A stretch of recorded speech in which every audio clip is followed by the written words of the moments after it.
मेरा नाम अरुण भारती है। मैं जमुई लोकसभा संसदीय क्षेत्र से लोक जनशक्ति पार्टी रामविलास का एनडीए का उम्मीदवार हूँ। सर, आपके सामने जो कैंडिडेट वो दो मुद्दे पे चुनाव लड़ रहे हैं। एक तो आप परिवारवाद से, जो ऑब्वियसली बात है मोदी जी की लाइन के अगेंस्ट में, तो थोड़ा उसको एक्सप्लेन करें आप। And the second thing is that कि उन्होंने आपके ऊपर बाहरी होने का एलिगेशन लगाया। जमुई को दो सांसदों के विकास के रास्ते पर ले जाएंगे। रही बात परिवारवाद की, तो जब 2021 में अक्टूबर 2020 में पहले जब हमारे अभिभावक का निधन हुआ और 2021 में जब पार्टी टूटी, 9 महीने बाद जी, जब पार्टी टूटी तो उस वक्त हमारे लिए बहुत ही विपत्ति भरा समय था। कैसी फीलिंग थी? मतलब सब कुछ बना बनाया कुनबा बिखर गया। कुनबा बिखर गया। अब परिवार के लोगों की अपनी महत्वाकांक्षाएं थी, मैं उसमें ज़्यादा टीका टिप्पणी नहीं करना चाहूँगा। अगर जमुई की जनता की आवाज़ एक परिवार के सदस्य से बेहतर तरीके से उठती है तो इसमें परिवारवाद कहाँ है? इसमें तो जमुई की जनता का भला ही होता है। चिराग पासवान जी के अधूरे कार्यों को जिस तरह से मैं पूरा कर पाऊंगा, मुझे नहीं लगता कि कोई और सांसद जो परिवार के बाहर हो वो आकर के पूरा कर सकेगा। और इसमें परिवारवाद की बात कहाँ से आती है? मैं भी बिहार का बेटा, मेरी समझ में ये नहीं आता है कि जमुई की लोकसभा की जनता ये तो मुझसे सवाल नहीं पूछ रही है, ये सवाल जो हमारे सामने प्रतिद्वंदी है वो पूछ रहे हैं। लेकिन सबसे पहले ये तो क्लियर हो, ये तो हमारे सामने क्लियर हो कि आखिर उनकी आइडेंटिटी क्या है, उनकी पहचान क्या है। रहने वाले वो मुंगेर के हैं, यहाँ से आकर के चुनाव लड़ रहे हैं, अपनी आइडेंटिटी बताती हैं मुझे, कब जिसमें 5-5 नाम सामने आते हैं। क्या वो अर्चना कुमारी जी हैं, अर्चना भारती जी हैं, अर्चना रविदास जी हैं, अर्चना विद्यार्थी जी हैं या अर्चना यादव जी हैं? ये पहले वो क्लियर करें, उसके बाद बाकी चीज़ों पे बात की जाएगी। नमस्कार, मैं अभिषेक और आज हमारे साथ हैं अरुण भारती सर, जो कि लोक जनशक्ति पार्टी रामविलास से यहाँ के उम्मीदवार हैं और जमुई लोकसभा में 2 बार रिप्रेजेंट कर चुके हैं चिराग पासवान से। लेकिन सर के बारे में, लोगों के बारे में बहुत कुछ नहीं जानते हैं सर के बारे में लोग। तो मैं सर के स्कूलिंग बैकग्राउंड से शुरू करने वाला हूँ ये पॉडकास्ट। सर, आपका एजुकेशन, लोगों को ये पता होना चाहिए कि हमारे सामने जो उम्मीदवार हैं जिनके लिए हम वोट कर रहे हैं उनका एजुकेशन क्वालिटी क्या है। शिक्षा मेरे लिए बहुत महत्वपूर्ण चीज़ है। तो सर, सबसे पहले आप इंट्रोडक्शन के बाद अपना जो है हमारे दर्शकों को ये बताइए कि आपकी स्कूलिंग कहाँ से हुई। जी अभिषेक जी, सबसे पहले मैं आपका बहुत बहुत धन्यवाद करना चाहूँगा, आपने समय निकाला और हम लोग आज बैठ कर के ये बातचीत कर रहे हैं। मेरा नाम अरुण भारती है। मैं जमुई लोकसभा संसदीय क्षेत्र से लोक जनशक्ति पार्टी रामविलास का एनडीए का उम्मीदवार हूँ। मैं अपने शैक्षणिक बैकग्राउंड से, मैं एजुकेशनल बैकग्राउंड से अपनी बात शुरू करता हूँ।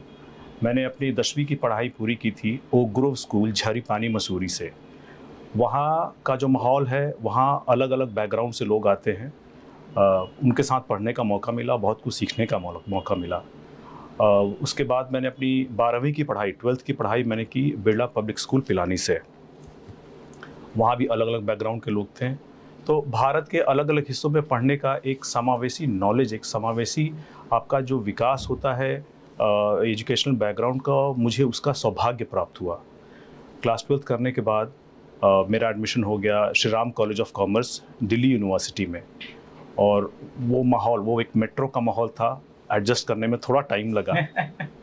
लेकिन इसके बाद जिस तरह के वहाँ छात्र आते हैं, मतलब आप समझिए कि भारत के पढ़ने लिखने वालों में जो क्रीम लोग आते हैं, जो बेस्ट ऑफ द बेस्ट आते हैं, उनके साथ पढ़ने का मौका मिला। उनके साथ बहुत सारी चीज़ों पे डिस्कशन होती थी, बात विचार होते थे और उसका जो लाभ था मुझे मिला। कुछ साल वहाँ पे 3 साल पढ़ने के बाद फिर मैं MBA करने के लिए university of Strathclyde UK London से मैंने अपना MBA किया। अब इन चारों बैकग्राउंड में देखेंगे तो लंदन में जिस तरह का एक्सपीरियंस, जिस तरह का एक्सपोजर मुझे मिला, वहाँ पे आपको चीज़ों को एक्सप्लोर करने की, एक एक सीमा में नहीं बांध देने की जो उनकी कवायद है, उसका मुझे बड़ा ही बेनिफिट मिला। ये रहा मेरा एजुकेशनल बैकग्राउंड, जिससे मुझे अपने व्यक्तित्व को निखारने में बहुत बहुत बहुत फ़ायदा मिला। मेरा एक राजनीतिक बैकग्राउंड है। मेरी माँ जो है पहले से पॉलिटिक्स में रही हैं।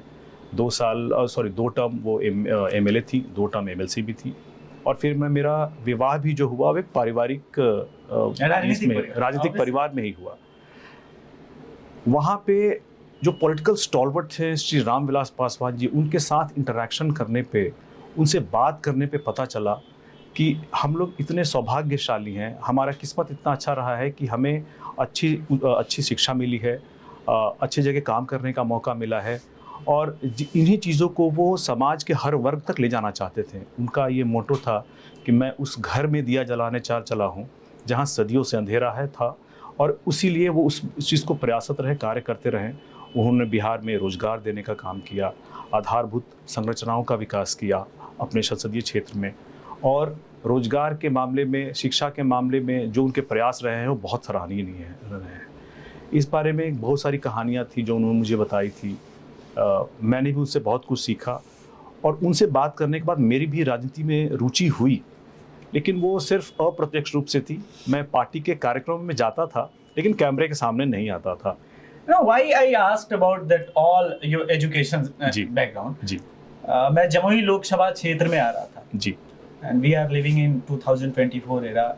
बात होती है डिजिटल, ये सब कुछ आया है मोदी जी के आने के बाद, तो डेफिनेटली मैं ये बात कहता हूँ कि डिजिटल क्रांति आई है, हम जैसे लोगों को एक्सपोजर मिला है। Digital India is a successful mission, ये सब बातें ठीक है जी। पर जो आधारभूत संरचना है, अब आपकी बढ़िया एजुकेशन बैकग्राउंड रही है, तो जब अगर आप सांसद बनते हैं, चुनाव के लोग आपको चुनते हैं, तो क्या आप उस प्रकार का एजुकेशन सिस्टम इस संसदीय क्षेत्र को देंगे, या क्या उसमें विकास करेंगे? मेरा मोटो ये था जानने के लिए, क्योंकि आपका वो एक्सपोजर हुआ, तो क्या यहाँ के लोगों को वो सौभाग्य मिलेगा सर? देखिए, जब से जमुई जिला बना है और जब से जमुई लोकसभा बना है, उसके 25 साल तक जमुई का, चाहे वो शिक्षा हो, रोजगार हो या आधारभूत संरचना हो, उस तरह का विकास नहीं हो पाया था।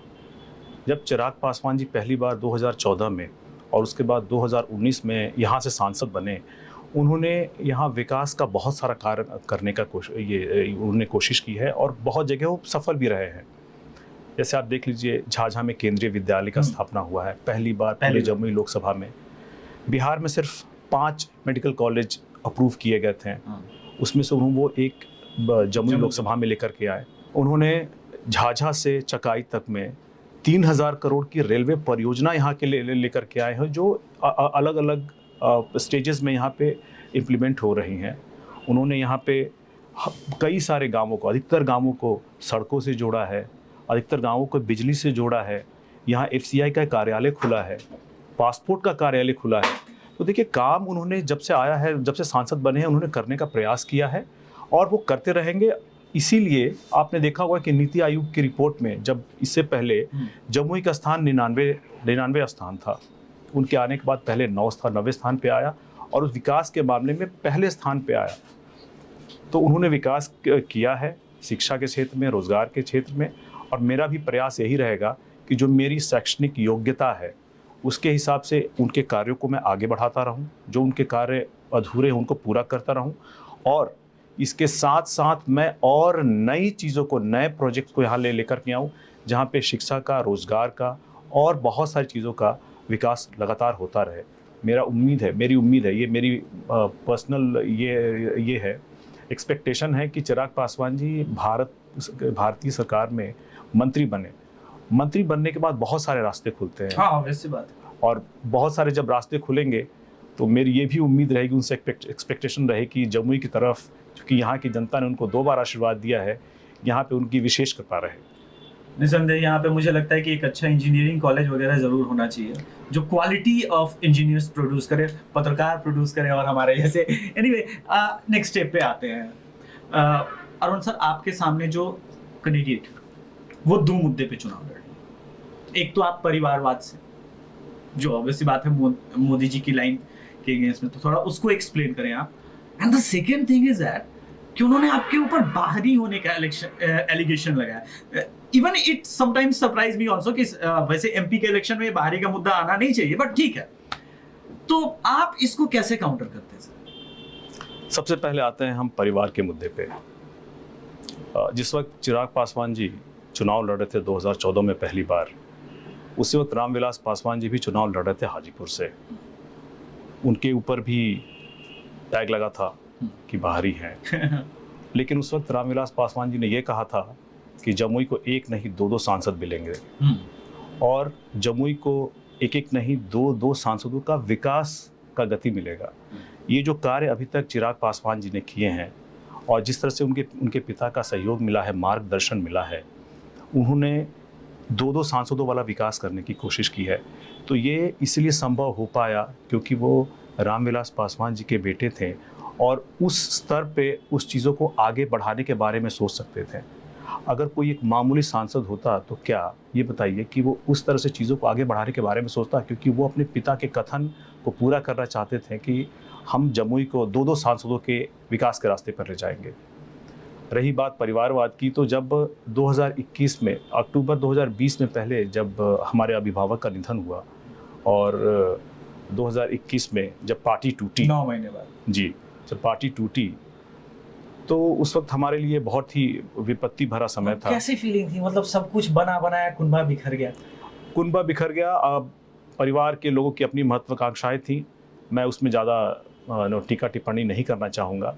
मैं अपनी बात करूँगा कि जिस वक्त चिराग जी को परिवार में उस वक्त उनके साथ खड़े होने के लिए बहुत ज़्यादा ज़रूरत थी, तो हम परिवार के कुछ चुनिंदा लोग उनके साथ खड़े हुए और हम लोगों ने कहा कि हर विपत्ति में आपके साथ हैं, जैसे भी आप आगे बढ़ना चाहें हम आपके साथ हैं। उसी वक्त ये साथ में निर्णय हुआ कि हम लोग जन आशीर्वाद यात्रा शुरू करेंगे, और तब से पहले तो मैं अप्रत्यक्ष रूप से, लेकिन तब से मैं प्रत्यक्ष रूप से उनके साथ राजनीति में जुड़ा। हम लोग चलते रहे, हमारा आशीर्वाद यात्रा बहुत सफल रहा। बिहार के निवासियों ने हमें बहुत बहुत बहुत आशीर्वाद दिया और आज हम चुनावी राजनीति में भी हैं 5 सीटों के साथ। अगर जमुई की जनता की आवाज़ एक परिवार के सदस्य से बेहतर तरीके से उठती है तो इसमें परिवारवाद कहाँ है? इसमें तो जमुई की जनता का भला ही होता है। चिराग पासवान जी के अधूरे कार्यों को जिस तरह से मैं पूरा कर पाऊंगा, मुझे नहीं लगता कि कोई और सांसद जो परिवार के बाहर हो वो आकर के पूरा कर सकेगा। और इसमें परिवारवाद की बात कहाँ से आती है? मैं भी बिहार का बेटा हूँ, मेरा भी परिवार रहा है राजनीति में, तो इसमें परिवारवाद की बात तो आती ही नहीं है। दूसरी बात, हम आते हैं बाहरी और भीतरी पर। जैसा मैंने पहले कहा, मैं भी बिहार का बेटा हूँ। हम लोगों ने अभी तक जो भी अपना व्यवसाय किया वो बिहार में ही किया ताकि हम यहाँ पे रोजगार दे सकें। हम लोगों ने हमारी पार्टी की जो आइडियोलॉजी रही उसमें हम लोगों ने बिहार के लोगों को ही आगे बढ़ाने का काम किया। मेरी समझ में ये नहीं आता है कि जमुई की लोकसभा की जनता ये तो मुझसे सवाल नहीं पूछ रही है, ये सवाल जो हमारे सामने प्रतिद्वंदी है वो पूछ रहे हैं। लेकिन सबसे पहले ये तो क्लियर हो, ये तो हमारे सामने क्लियर हो कि आखिर उनकी आइडेंटिटी क्या है, उनकी पहचान क्या है। रहने वाले वो मुंगेर के हैं, यहाँ से आकर के चुनाव लड़ रहे हैं, अपनी आइडेंटिटी बताती हैं मुझे, कब जिसमें 5-5 नाम सामने आते हैं। क्या वो अर्चना कुमारी जी हैं, अर्चना भारती जी हैं, अर्चना रविदास जी हैं, अर्चना विद्यार्थी जी हैं, या अर्चना यादव जी हैं? ये पहले वो क्लियर करें, उसके बाद बाकी चीज़ों पे बात की जाएगी। चलिए अगला। एक बात और मैं इसमें जोड़ना चाहूँगा, कुछ लोग उनकी पार्टी के सिंगापुर से आकर के सारण से चुनाव लड़ सकते हैं और वो भीतरी हो जाते हैं। और जो बेटा यादव एंड लॉन्चिंग प्लेटफॉर्म पे आऊंगा, वो अगला पार्ट होगा। अभी आते हैं थोड़ा सा आपके केंद्रीय नेतृत्व, चूंकि आप एनडीए के पार्ट हैं, how you see Narendra Modi's vision कि आत्मनिर्भर भारत करना है, और उस आत्मनिर्भर भारत में मुझे लगता है कि कहीं ना कहीं एज अ बिहारी मैं भी फील करता हूँ कि हम लोग कहीं ना कहीं पीछे रह जाते हैं। सर, अगर आप सांसद बनते हैं तो आत्मनिर्भर भारत और मोदी जी के विजन को आप कैसे नई दिशा देंगे? देखिए, नरेंद्र मोदी जी जो अभी विजन लेके चल रहे हैं वो इंडिया 2047 का लेके चल रहे हैं। उनके सामने भीषण समस्याएं थी, विपत्ति थी। जब उन्होंने कार्यभार संभाला था, देश करप्शन के कई सारे मुद्दों से जुड़ रहा था, जिसको सही करने में, इस भ्रष्टाचार को मिटाने में नरेंद्र मोदी जी ने बहुत बड़ा योगदान निभाया। भ्रष्टाचार हटाने के साथ साथ उनको ये भी देखना था कि देश बाकी जो आधारभूत प्रोजेक्ट्स हैं उस पर आगे बढ़े। हम किस तरह से मैन्युफैक्चरिंग में और सर्विसेज में आत्मनिर्भर बने। आज के दिन में आपको पता ही है कि चाइना मैन्युफैक्चरिंग का सबसे बड़ा हब है और हमारा बहुत सारा, हमारा जो बैलेंस ऑफ ट्रेड है चाइना के साथ, वो इक्वल नहीं है। हम ज़्यादा पैसा उनको देते हैं, हमारे पास कम पैसा उनसे आता है। और ये बहुत बड़ी समस्या है, क्योंकि अगर हम भारत को 2047 के विजन के हिसाब से लेके चलेंगे तो हमारे लिए बहुत ज़्यादा ज़रूरी है कि ये बैलेंस ऑफ ट्रेड हमारे फेवर में हो, हमारे पास ज़्यादा पैसा आए, ताकि हम ज़्यादा विकास कर सकें। नरेंद्र मोदी जी के इस विकास को आगे बढ़ाते हुए मेरा भी ये प्रयास रहेगा कि मैन्युफैक्चरिंग के हम बहुत सारे चीज़ें जो बिहार में हो सकती है उसको एक्सप्लोर करें, और एक इंडस्ट्रियल हब जमुई में जहाँ भी सूटेबल हो हम लोग एक सेटअप कर पाने में ये सफल रहें, ताकि नरेंद्र मोदी जी के इस इंडिया 2047 के विजन को हम अपना एक छोटा योगदान देकर के आगे बढ़ा सकें, ताकि मैन्युफैक्चरिंग में हम लोग सेल्फ सफिशिएंट हो जाएं। और जब हम मैन्युफैक्चरिंग में और सर्विसेज में सेल्फ सफिशिएंट हो जाएंगे तो हम आत्मनिर्भर भारत की तरफ बढ़ेंगे और उसको अचीव भी कर पाएंगे। ये तो हुई विजन की बात। How you see as a prime minister Narendra Modi के जो काम है, चाहे आपकी नज़र में, आपके हिसाब से वो कौन से ऐसे 5 काम होंगे जिसके आधार पर 2024 में जनता उनको पीएम के तौर पे देखे? नरेंद्र मोदी जी जब से प्रधानमंत्री बने हैं, उन्होंने देश को आगे विकास की प्रगति पे आगे बढ़ाने का ही सिर्फ काम नहीं किया है, उन्होंने बहुत सारे ऐसे मुद्दों को भी सॉल्व करने का प्रयास किया है जो बहुत समय से लंबे थे। चाहे वो श्री राम जन्मभूमि का मंदिर का मामला हो, चाहे वो ट्रिपल तलाक का मामला हो, चाहे रोड नेटवर्क के एक्सपेंशन के स्पीड को बढ़ाना हो, चाहे देश में कई जगह एम्स खोलना हो, और या फिर जिस तरह से अभी जितने भी शैक्षणिक संस्थाएं हैं, चाहे IIT IIM हो, उसको बढ़ाने का मुद्दा हो। एक समय ऐसा था जब ये सारे के सारे एजुकेशनल इंस्टीट्यूट्स की संख्या बहुत लिमिटेड थी, जिस कारण से बहुत सारे जो हमारे क्वालिफाइड यूथ थे वहाँ उनका एडमिशन नहीं हो पाता था। आज के दिन में वो बहुत अच्छे तरीके से बहुत लोग उस वहाँ पे जा पा रहे हैं। एम्स एक बहुत ही उच्चतम तरह का स्वास्थ्य सुविधाएं प्राप्त करता है दिल्ली में, उसका भी विस्तार भारत के हर जगह पे होना बहुत ही ज़रूरी था, जो उन्होंने करने का प्रयास किया है और कई हद तक वो सफल भी रहे हैं। जो भी काम अधूरे हैं वो मुझे विश्वास है कि वो तीसरे टर्म में हम कर पाएंगे। राम मंदिर का मुद्दा बहुत समय से लंबित था। रामलला टेंट में थे, आज मोदी जी उनको उनके अपने स्थान पे एक भव्य राम मंदिर में लेके आए हैं, जिनके लिए उनका बहुत बहुत बहुत साधुवाद है। उसी तरह से ट्रिपल तलाक का मामला था, जिसमें हमारी बहनें जो हैं, मुस्लिम बहनें हैं, उनको एक अनफेयर बहुत सफ़र करती थी, और इससे मोदी जी ने उनको निकालने का काम किया है। या फिर धारा 370 जो बहुत समय से लंबित था, जो जम्मू कश्मीर को भारत का एक अभिन्न, जो कहते हैं अखंड भारत के बनने में एक बाधा थी, उसको भी उन्होंने दूर किया, और आज के दिन में इन सारे कामों में वो सफल रहे हैं। और मुझे लगता है कि ये गति और बढ़ती ही जाएगी उनके तीसरे बार प्रधानमंत्री बनने के बाद। अब आते हैं मोदी जी का प्राइम ऑब्जेक्टिव लाभार्थी योजना, जो निम्न स्तर के वर्गों के लिए उन्होंने किसान सम्मान निधि, एंड स्पेशली जो मुझे एक फील करता है कि इसको अगर मास लेवल पे, क्योंकि इसमें सांसद, MLA, MLC जो बड़े नेता हैं, उनका क्षेत्रीय नेताओं का काम बहुत इंपॉर्टेंट रहता है। वो है एक Jan Aushadhi Yojana end of course Ayushman Bharat. ये 3 योजनाएं हैं। सर, मैं बिहार में जब विजिट करता हूँ, मैं 40 लोकसभा क्षेत्र ऑलमोस्ट विजिट कर चुका हूँ, मैं देखता हूँ 2-3 चीज़ें हैं। अगर सामने का विधायक अगर RJD से है, वह आयुष्मान भारत मैं क्यों इसको पुश करूं, किसान सम्मान जिसको अपना बनाना है, कार्ड बनाया, वो मुझे कोई फर्क नहीं पड़ता है।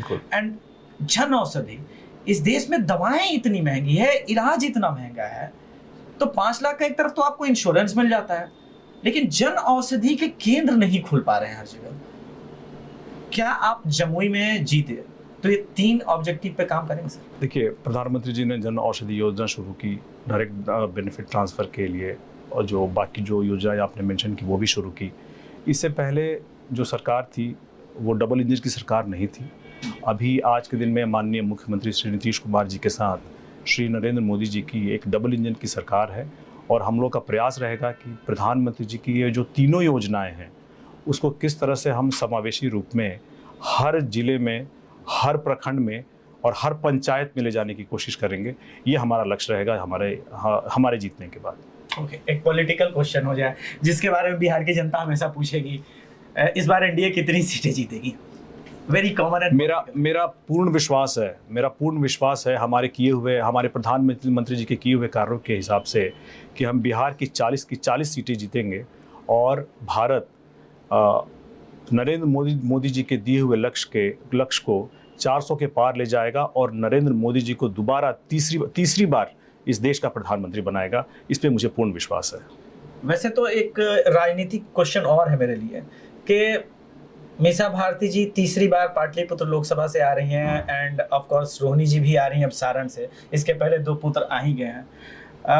तो और क्या ये इनसिक्योरिटी है कि बिहार में, हालांकि उन्हीं के गठबंधन के कुछ नेता थे, चाहे वो पप्पू यादव हो या कन्हैया कुमार, क्या उनको साइडलाइन सिर्फ इसलिए किया गया कि परिवार सिक्योर रहे या राजनीति में विकल्प पैदा ना हो? देखिए, इस बारे में इसमें ज्यादा टीका टिप्पणी नहीं, लेकिन मैं एक छोटा सा ये कहना चाहूंगा कि जब उनके परिवार से कोई लड़ता है तो वो तो समाजवाद होता है, लेकिन जब कहीं से ये अपनी काबिलियत के बेसिस पे ये जिम्मेदारी कोई और उठाता है तो वो परिवारवाद हो जाता है।